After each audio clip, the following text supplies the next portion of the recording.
Olá, pessoas! Vamos continuar a nossa aula hoje falando sobre meteorologia.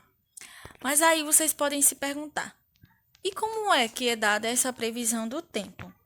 Gente, após receber os dados das estações meteorológicas espalhadas pelo território, a Central de Meteorologia, ela reúne os diversos profissionais para a partir de então avaliar o tempo na atmosfera. E para isso, são utilizados supercomputadores que são capazes de realizar uma simulação matemática. E essa ferramenta ela é muito importante para a previsão do tempo da atualidade. Mas aí vocês se perguntam, e como que é feita essa divulgação da previsão do tempo? Então, como os resultados, eles são bastante complexos, ou seja, de difícil compreensão, os meteorologistas, eles selecionam os dados mais relevantes e, a partir de então, os divulgam à população de maneira mais simplificada, por meio de boletins meteorológicos. E estes, gente, podem apresentar as condições do tempo em regiões mais amplas, como o território nacional, ou em específicas, como por exemplo determinado município. E os fatores que influenciam a previsão do tempo são os parâmetros como as massas de ar, as frentes frias, as frentes quentes, a temperatura da região, a umidade do ar, a pressão atmosférica. E um novo parâmetro que influencia e é influenciado pelos demais é esse aqui, as nuvens. Gente, as nuvens elas são formadas por minúsculas gotas de água no estado líquido ou sólido que se encontram suspensas na atmosfera. E para identificar uma nuvem é necessário atentar-se a alguns aspectos, como sua forma, a distribuição no espaço, a dimensão, luminosidade e cor. Então, vamos aqui falar um pouquinho dos tipos de nuvens. Vamos falar primeiro das nuvens altas, que são aquelas que se localizam acima dos 600 quilômetros de altura. E elas têm três tipos, que são as cirrus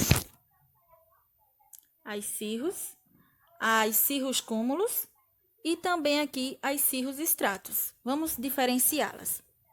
As cirros, gente, são nuvens brancas e brilhantes com aspecto delicado, formando filamentos no céu, que é esse aqui. Já as cirrus cúmulos, elas são compostas de elementos muito pequenos em formas de grãos. Já as cirrus stratus, elas são semelhantes a um véu transparente e esbranquiçado, podendo ter aparência fibrosa e cobrem parcial ou totalmente o céu. Ó, que linda! Agora vamos falar um pouquinho das nuvens médias, que elas podem ocorrer entre 2 quilômetros e 4 quilômetros.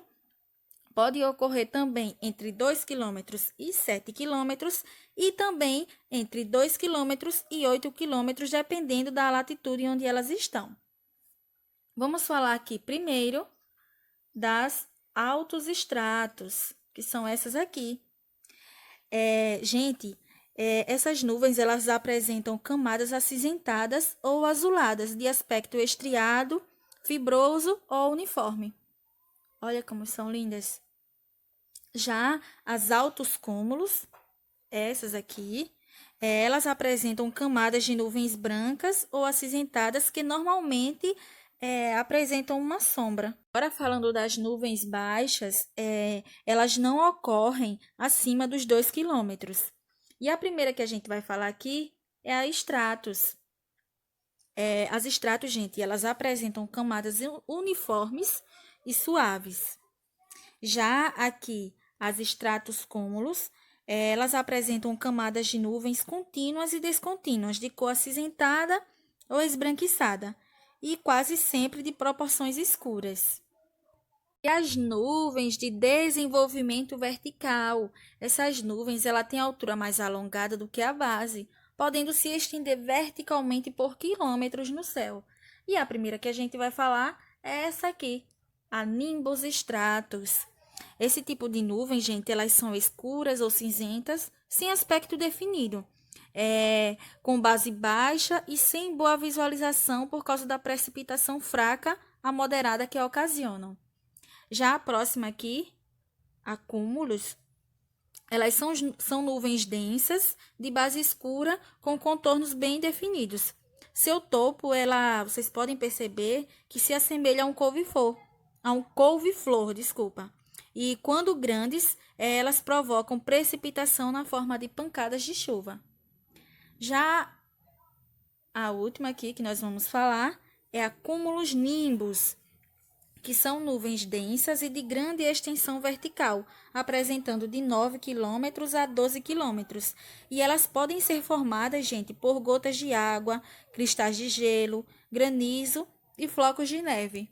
E falando um pouco das utilidades da previsão do tempo, ele é utilizado para o monitoramento dos recursos hídricos, também na agricultura, porque, como a gente sabe, determinados vegetais, eles se desenvolvem melhor em determinada época do ano. Também é utilizado na marinha, aviação, na pesca, atividade de lazer, dia a dia e previsão de catástrofes, o que pode evitar a perda de várias vidas.